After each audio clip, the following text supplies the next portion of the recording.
here in Tagaytay and nagplant hunting ako sa Silang and nagutom kami ng mga kumari ko kaya nakakita kami ng isang seafood restaurant here in Tagaytay na maraming mga plants at they're also selling plants here at ayan, ako, maulan pa rin. So, teka lang, itutur ko na kayo dito sa Carey Seafood. Ayan, Seafood sa Kubo Restaurant. Carey Seafood Restaurant here in Tagaytay. And of course, ayan, no mask, no entry. And they're open from 8 a.m. to 8 p.m. Monday to Sunday. So, let's start! I'm so excited! So, dito, ayan, makikita nyo na napakaraming halaman dito, guys. Sa Carey Seafood Restaurant. And, ayan, sobrang, ang dami nilang I don't know kung philodendron to o ano. Ang dami nilang ganyan, guys.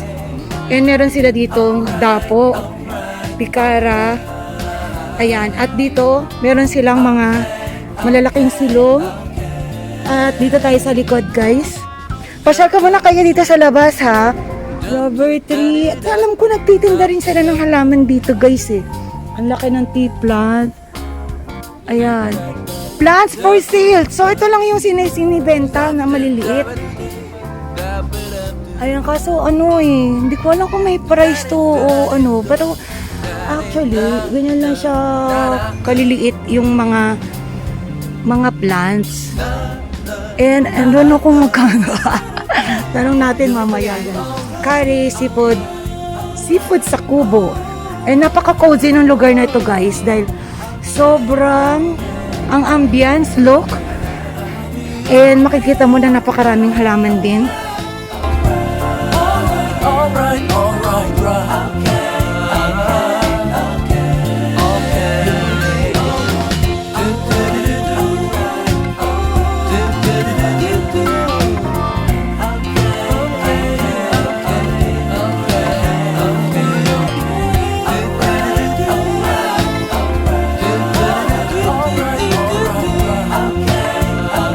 Guys, at meron din sila ditong mga bracelet, ayan. Magkano to? 150 pesos. Iba-ibang design. They're selling it here. Ayan. At meron din silang mga necklaces na ganito. 150 rin. Ayan. Tapos meron din silang mga keychain. Oh, bakit alien? Alien yung keychain. Ang gaganda dito, guys. And ito rin, guys, oh, mga dream catcher.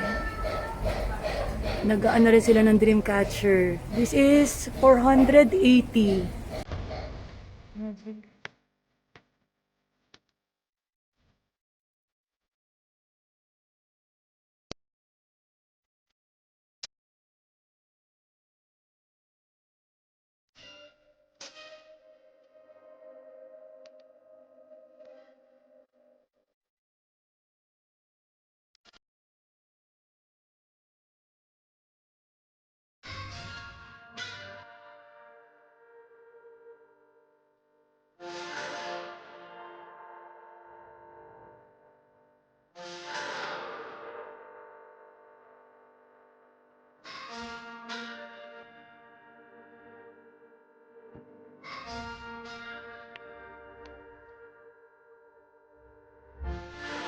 Guys, ito ay isa sa mga napakagandang napupuntahan niyo pag pupunta kayo ng Tagaytay. Bisitahin niyo itong Carey. Napaka-cozy ng place na ito. Teka lang. Kumakain na itong mga kumari ko. Yan. Yes, pati CR nila, guys, actually ay merong plants. So nakakatuwa talaga sa mga plant lovers out there. You should visit this cozy place na nature talaga, ano sa nature dahil marami silang plants dito. At yung design ng ano nila ay ang ganda. Parang ano sila, alam mo yung mga bahay sa probinsya na parang bohemian style, parang ganun. And yan, guys, oh, ang dami na lang mga plants here. Mga philodendron, mga dieffenbachia, ayan. Ang dami nila. Here, meron pa silang mga alocasia. And ayan pa dito. Ay, Ang dami pa pala dito guys sa labas. Oh my God. Ang dami. Uy, look oh. Ang dami nilang alocasia, kukulata. Ang dami. Oh. So guys, ayan, nagbebenta nga rin sila dito. Like this one, Caladium pink. This is 120 pesos. Oh, saan ka pa? Meron din silang ditong alocasia wongi. This is 230 pesos, guys. 230 pesos.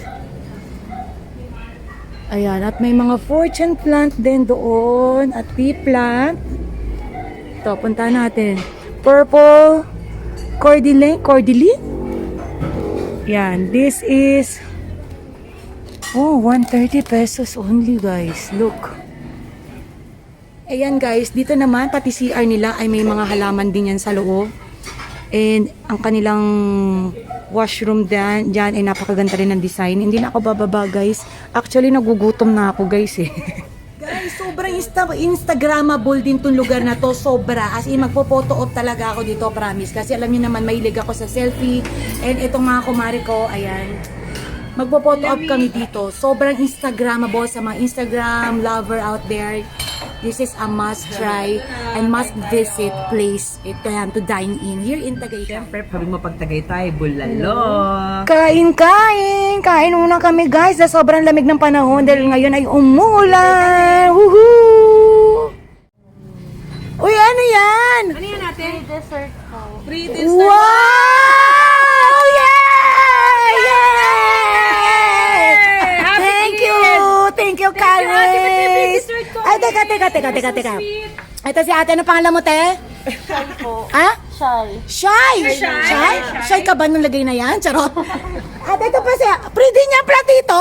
Oh my God! Ito pa si ate. Anong pangalan mo, te? Lin po. Lin. Ayan. Sila yung mga mababait na staff dito sa Caris. Guys, super sarap na kanilang bulalo. Sobra. Ito. Inggitin ko kayo, guys. Tumutulo na tuloy. Ayan, kain tayo. Guys, meron din silang taas. Ito. Ay ko. Sige, i-push natin tong pag-akit natin. Oh, ang ganda ng taas, guys, oh. Ayan. Ayan, ang kanilang taas. So cool.